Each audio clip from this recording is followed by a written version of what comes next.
Sony is one of the most well-known brands in the world, but is the company offering good investment returns? In this video analysis, I'll go through the most relevant business results and metrics, and I'll deep dive into the risks and opportunities behind this mega corporation.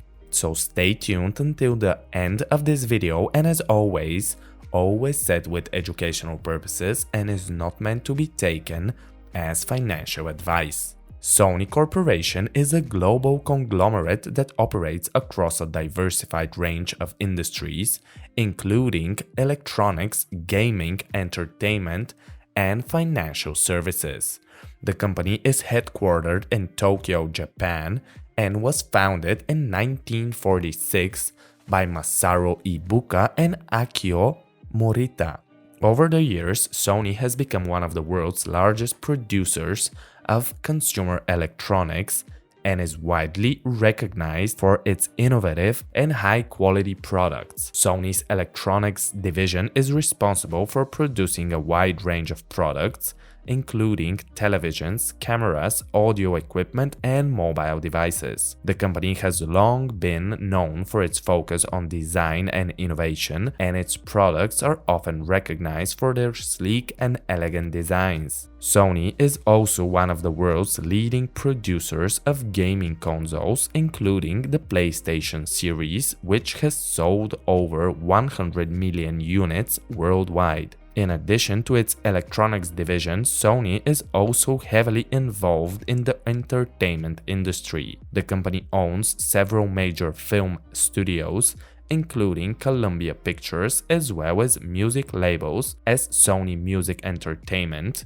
Sony has produced many successful films over the years, including the Spider-Man franchise, as well as hit television shows such as Breaking Bad and Better Call Saul.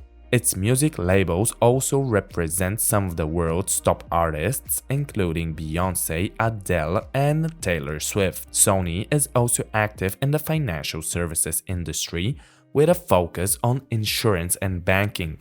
The company's financial services division includes Sony Financial Holdings, which provides life insurance, non-life insurance, and banking services to customers in Japan and around the world. One of the key strengths of Sony is its brand recognition and reputation for quality. The company has built a strong reputation for producing high-quality products that are both reliable and innovative. This has helped Sony to maintain a loyal customer base and to stay competitive in a crowded market. In recent years, Sony has faced challenges in some of its business units, particularly in its smartphone division, which has struggled to compete with other dominating companies such as Apple and Samsung. However, the company has made strategic moves to stay competitive, such as its acquisition of the music streaming service, EMI, and its focus on developing new technologies such as 5G and artificial intelligence. To give a more precise business result analysis, you can see the following infographic, which shows how Sony's business revenue share looks like. The highest percent revenue is from game and network with 27% revenue share. Second comes Sony Electronics with 23%. Then comes the financial services segment with 15.5%. On spot number 4 is Sony Pictures with 12.5%. Then Sony Music with 11% share. And then comes the imaging and sensoring solutions with close to 11%. Now that we know what Sony's business consists of, let's analyze the company key metrics. I want to start off with the debt-to-equity ratio of Sony. As seen on the provided chart via Y charts, the current DE ratio is 0.57.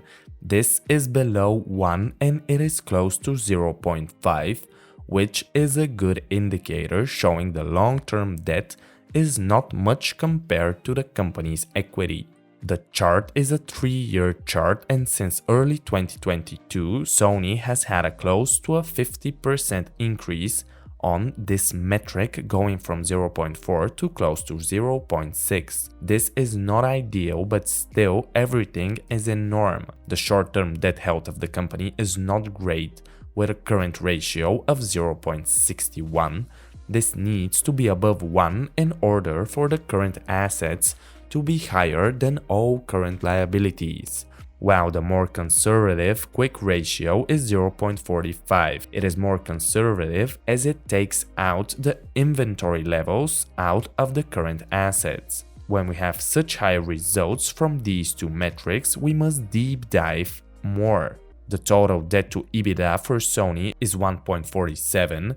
This means the debt of the company is 29.8 billion, while the total EBITDA over the last 12 months is 20.2 billion. The ratio is showing that the company can cover all of its debts with 1.5 years worth of EBITDA. Below 3 for this ratio is very stable. The final debt metric, which gives us a more deep dive look in the debt risk of the company, is the interest coverage ratio, which now is sitting at 11.36. This means the total interest expenses per year for Sony are 11 times smaller than the 1 year worth of EBITDA. Above a 5 for this metric shows a very stable level. From a debt perspective, from a score of 1 to 5, I place Sony at a 3.5 out of 5. Now that we know how the debt management looks like, it is important to see the efficiency metrics of Sony. The return on equity metric is 20%, which is very good. We need to have above a 12% on this metric. Also, we need to have a 12% on the ROIC, which in this case is 4.38, which is not ideal. The ROA is also 4.33. For this to be at 10% or more is quite rare and valuable. From an efficiency point of view, I place a score of 3.5 again. Sony pays a dividend also with a dividend yield of 0.6%. The dividend payout ratio is only at 0.08. which means that the dividend payments equal only to 8% of the net income, and the 5-year annual growth rate of the dividend is 26.5%, which is extremely good. From a dividend perspective, I place Sony with a 4 out of 5 score. If the dividend yield was higher, I would place Sony as a 5, as even if the dividend yield was 4 times higher, the payout ratio would still be sitting at 0.32, which is below 0.5, and it's very safe and stable. Finally, we are at the valuation metrics for Sony. The price to book ratio is 2.1, which means the price of the company is only 2 times higher than the equity it has.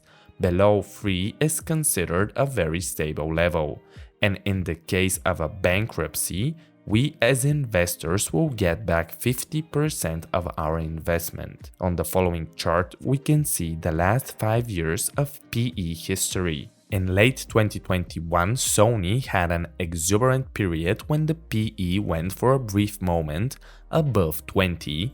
The current PE is 16, while on a bad sentiment in 2019, the PE went to 8. The current PE is 16, which gives us an earnings yield of 6.25%. Preferably, I would like to buy Sony at a PE of 10 to 14, which is in line with historic levels. From a valuation perspective, I place Sony at a 3.5 out of 5 again. So, for me, in order to invest, I would like for the price to drop a little further. I personally like the company and its products, but the fundamentals need to be a little bit better. Subscribe for more and comment down below which other topics you want me to cover next. Goodbye for now, and until the following lecture.